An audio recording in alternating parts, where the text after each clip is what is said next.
അസ്സലാമു അലൈക്കും വറഹ്മത്തുള്ളാഹി. പടച്ച റബ്ബ് അവൻ്റെ കോടതിയിൽ തൻ്റെ അടിമകളോട് ആദ്യം ചോദിക്കുന്ന വിഷയം നിസ്കാരത്തെക്കുറിച്ചായിരിക്കും. എന്തുകൊണ്ട് നിസ്കാരം ഖളാക്കി, അല്ലെങ്കിൽ എന്തുകൊണ്ട് നിസ്കരിച്ചില്ല, എന്തേ നിസ്കാരം ഉപേക്ഷിച്ചു, ഇങ്ങനെയുള്ള ഓരോ ചോദ്യങ്ങളും നാളെ റബ്ബിൻ്റെ മുമ്പിൽ എത്തുമ്പോൾ നാം ഓരോ മനുഷ്യന്മാരും നേരിടേണ്ടി വരും. ആ സമയത്ത് നമ്മുടെ റബ്ബിനോട് നമ്മളെന്ത് മറുപടിയാണ് പറയേണ്ടത്? നിങ്ങൾ ഈ വീഡിയോ കണ്ടോ? എന്തൊരു അത്ഭുതമാണല്ലേ! പടച്ച റബ്ബ് ഒരുപാട് അനുഗ്രഹങ്ങൾ നമുക്ക് നൽകിയിട്ട് പോലും നമ്മൾ ആഗ്രഹിക്കാത്ത രീതിയിൽ, നമ്മൾ വിചാരിക്കാത്ത രീതിയിൽ ഒരുപാട് നിഅമത്തുകൾ പടച്ച റബ്ബ് നമുക്ക് വാരിക്കോരി നൽകി തന്നിട്ട് പോലും ആ റബ്ബിനോട് നന്ദി കാണിക്കാൻ, ആ റബ്ബ് പറഞ്ഞ നിസ്കാരം 5 വഖത്തും കൃത്യസമയം നിലനിർത്താൻ നമ്മളെ കൊണ്ട് സാധിക്കുന്നില്ല എങ്കിൽ റബ്ബിനോട് നന്ദി കേട് കാണിക്കുന്ന ഒരു വിഭാഗത്തിൽ ഞാനും നിങ്ങൾ പെട്ടുപോകുന്നുണ്ട്. നിങ്ങൾ ഈ കാണുന്ന വീഡിയോ ഇല്ലേ, പടച്ച റബ്ബ് ഒരുപാട് അനുഗ്രഹങ്ങൾ കൊടുത്തിട്ടില്ല, ഒരുപാട് അവയവങ്ങൾ കൊടുത്തിട്ടില്ല, റബ്ബ് സുബ്ഹാനഹു വ തആല സുന്ദരമായ ജീവിതം കൊടുത്തിട്ടില്ല. പക്ഷേ ഇവരെ പോലെയുള്ള ആളുകൾ റബ്ബിനെ എന്നും ഓർക്കുന്നുണ്ട്, അള്ളാഹുവിനെ എന്നും മനസ്സിലാക്കുന്നുണ്ട്, റബ്ബിന് വേണ്ടിയിട്ട് നിസ്കരിക്കുന്നുണ്ട്.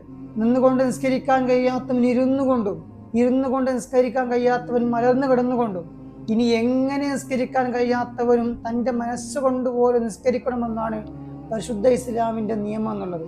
നമുക്ക് മുമ്പിൽ നിസ്കാരം ഒഴിവാക്കാൻ ഒരു കാരണവുമില്ല, നമുക്ക് മുമ്പിൽ നിസ്കാരം ഒഴിവാക്കാൻ ഒരു വഴിയുമില്ല. നിസ്കാരം ഖളായി പോയിട്ടുണ്ടെങ്കിൽ തീർച്ചയായിട്ടും മരിക്കുന്നതിന് മുമ്പ് ആ നിസ്കാരം ഖളാ വീട്ടിയിരിക്കണം. നാളെ റബ്ബിൻ്റെ മുമ്പിൽ റബ്ബ് നമ്മളോട് ചോദിക്കുമ്പോൾ എന്തുകൊണ്ട് നിസ്കാരം ഒഴിവാക്കി, എന്തുകൊണ്ട് നിസ്കാരം ഖളാ ആക്കി എന്ന് ചോദിക്കുമ്പോൾ പടച്ച റബ്ബേ രോഗിയായിരുന്നു, പടച്ച റബ്ബേ സമയം കിട്ടിയിരുന്നില്ല, കച്ചവടത്തിന്റെ തിരക്കായിരുന്നു, ഇങ്ങനെയുള്ള കാരണങ്ങൾ പറഞ്ഞുകൊണ്ട് മാറി നിൽക്കാൻ നമ്മളെ കൊണ്ട് സാധിക്കുമോ? ഒരിക്കലുമില്ല. റബ്ബ് സുബ്ഹാനഹു വ തആല ചോദിക്കുന്ന ഓരോ ചോദ്യങ്ങൾക്കും മറുപടി പറയാതെ, കൃത്യമായ മറുപടി അള്ളാഹുവിന് കൊടുക്കാതെ ഒരു കാല് മുമ്പോട്ട് വെക്കാൻ പോലും റബ്ബ് സുബ്ഹാനഹു വ തആല സമ്മതിക്കില്ല. സ്വർഗത്തിന്റെ താക്കോലാണ് നിസ്കാരം എന്നുള്ളത്. ആ നിസ്കാരം ഒഴിവാക്കിയാൽ പടച്ച റബ്ബ് വിശ്വാസികൾക്ക് വേണ്ടി തയ്യാറാക്കിയ ആ സ്വർഗത്തിലേക്ക് കടക്കാൻ വേണ്ടിയിട്ട് നമ്മളെ കൊണ്ട് സാധിക്കുകയില്ല.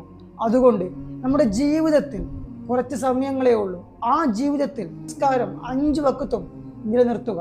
അത് പടച്ച റബ്ബ് പറഞ്ഞ രൂപത്തിൽ, ആർക്കോ വേണ്ടി എന്തിനോ വേണ്ടി നിസ്കരിക്കുന്ന പോലെയല്ല. തൻ്റെ ഉമ്മ പറയുമ്പോൾ, ഉസ്താദന്മാർ പറയുമ്പോൾ, നാട്ടുകാരെ കാണാൻ വേണ്ടി എന്തൊക്കെയോ ചെയ്തു കൂട്ടിക്കൊണ്ടുള്ള നിസ്കാരം ആകരുത്. പടച്ച റബ്ബ് അവൻ്റെ ഖുർആനിലൂടെ പറയുന്നുണ്ടല്ലോ, വൈലുല്ലിൽ മുസല്ലീൻ, വൈലുല്ലിൽ മുസല്ലീൻ, തീർച്ചയായിട്ടും നിസ്കരിക്കുന്നവർക്കാണ് നാശം എന്നുള്ളത്, നിസ്കരിക്കുന്നവർക്കാണ് വൈൽ എന്ന നരകമുള്ളത്. ആരാണ് ആ വിഭാഗം? മറ്റുള്ളവർ കാണാൻ വേണ്ടിയിട്ട് എന്തൊക്കെയോ കോപ്രായങ്ങൾ കാണിച്ചുകൊണ്ട് നിസ്കാരത്തെ കളിയാക്കുന്ന രൂപത്തിൽ നിസ്കരിക്കുന്ന ചില ആളുകൾ, അവർക്കാണ് വൈൽ എന്ന നരകം. അതുകൊണ്ട് നമ്മുടെ ജീവിതത്തിൽ ഒരു വിശ്വാസിയെ സംബന്ധിച്ചിടത്തോളം അവൻ തൻ്റെ ജീവിതത്തിൽ നിലനിർത്തുന്ന ഒരു കാര്യമാണ് നിസ്കാരം എന്നുള്ളത്.